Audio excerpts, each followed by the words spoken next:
किशनगंज में एसडीपीआई के नेताओं और कार्यकर्ताओं द्वारा आज ज्ञानवापी मामले को लेकर जुलूस निकालकर प्रदर्शन किया गया और अविलंब इस मामले की सुनवाई कोर्ट में रोकने की मांग की गई। जुलूस शहर के पश्चिम पाली से निकाली गई। इस दौरान कार्यकर्ता केंद्र सरकार के खिलाफ नारेबाजी करते दिखे।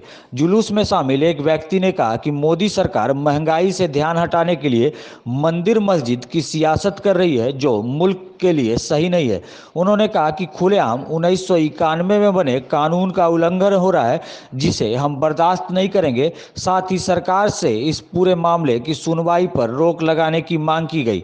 आइए सुनते हैं किसने क्या कहा।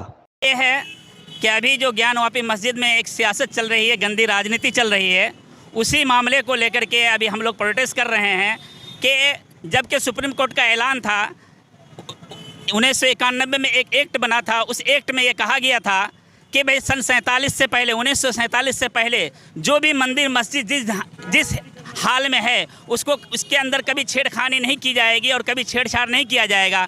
लेकिन उसके बावजूद भी अगर कोई एक आम आदमी किसी मंदिर के बारे में या किसी मस्जिद के बारे में अगर कुछ लिख करके अगर हाई कोर्ट के अंदर दे देता है कि इसकी सर्वे किया जाए, इसको देखा जाए, इसके अंदर हमारी आस्था की चीज़ें हैं, तो सबसे पहले मैं तो ये कहना चाहूँगा उस हाई कोर्ट से कि वो सुप्रीम कोर्ट के खिलाफ ऐसे पिटीशन क्यों कबूल करते हैं। पहले तो उसको कबूल करना ही नहीं चाहिए, जबकि सुप्रीम कोर्ट ने पहले कानून बना दिया है कि 1947 का जो भी ढांचा या उससे पहले का जो भी ढांचा है उसको बिल्कुल छेड़छाड़ नहीं किया जाएगा। लेकिन ये लोग उस पिटीशन को कबूल भी करते हैं और उसके बाद फिर ऐलान कराते हैं सर्वे कराने का। लिहाजा ये सर्वे के अंदर आज जो इस तरह की चीज़ें निकाल करके दिखाया जा रहा है कि एक फव्वारे को ज़बरदस्ती एक शिवलिंग बनाया जा रहा है और इस तरह करके शिवलिंग बना करके लोगों के सामने मीडिया के ज़रिए से पेश किया जा रहा है कि हमारे हिंदू की आस्था की चीज़ें उसके नज़दीक मौजूद है। तो ये सारी गंदी सियासत है। ये सियासत सिर्फ इसलिए की जा रही है कि ताकि बीजेपी सरकार से कोई ये सवाल ना करे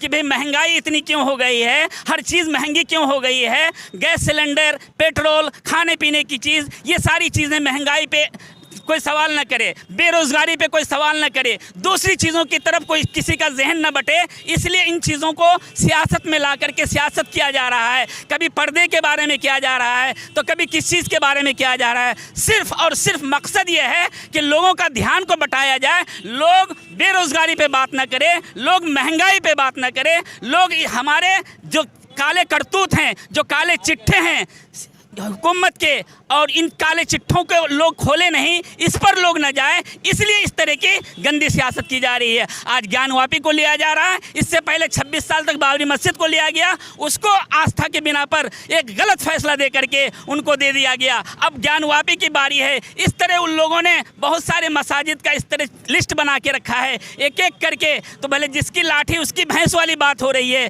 लिहाजा लाठी और भैंस की मिसाल से हुकूमत नहीं चलता है, हुकूमत संविधान के जरिए से चलता है। संविधान को अगर मान करके चलेगा तो इस मुल्क के अंदर इंशाअल्लाह सुम्मा इंशाअल्लाह हिंदू मुस्लिम एकता बाकी भी रहेगी और इस मुल्क के अंदर तरक्की भी होती रहेगी। लेकिन अगर इसी तरह की गंदी सियासत मंदिर और मस्जिद पे किया जाता रहेगा तो मुल्क को तो बर्बाद कर ही दिया गया है इकोनॉमी के एतबार से। अब बहुत अनकरीब ऐसा है कि पता नहीं मुल्क के अंदर क्या हालात पैदा होंगे। लिहाजा मैं योगी हुकूमत से और मोदी हुकूमत से ये कहना चाहता हूँ कि ये गंदी सियासत को ख़त्म किया जाए, ये गंदी सियासत बंद की जाए और मुल्क की तरक्की के लिए, मुल्क के बेरोज़गार युवाओं के लिए सोचा जाए, मुल्क की तरक्की के लिए सोचा जाए। मुल्क महंगाई के दिहाने पर आज आसमान छू रहा है, उस तरफ ध्यान दिया जाए और आम पब्लिकों की भलाई के लिए वो सोचा जाए। इसलिए मैं रिक्वेस्ट के साथ ये कहता हूँ, लिहाजा एक प्रोटेस्ट के ज़रिए से मैं ये मैसेज आप जनता एक्सप्रेस के ज़रिए से मोदी और योगी हुकूमत को देना चाहता हूँ कि इन गंदी सियासत को छोड़ें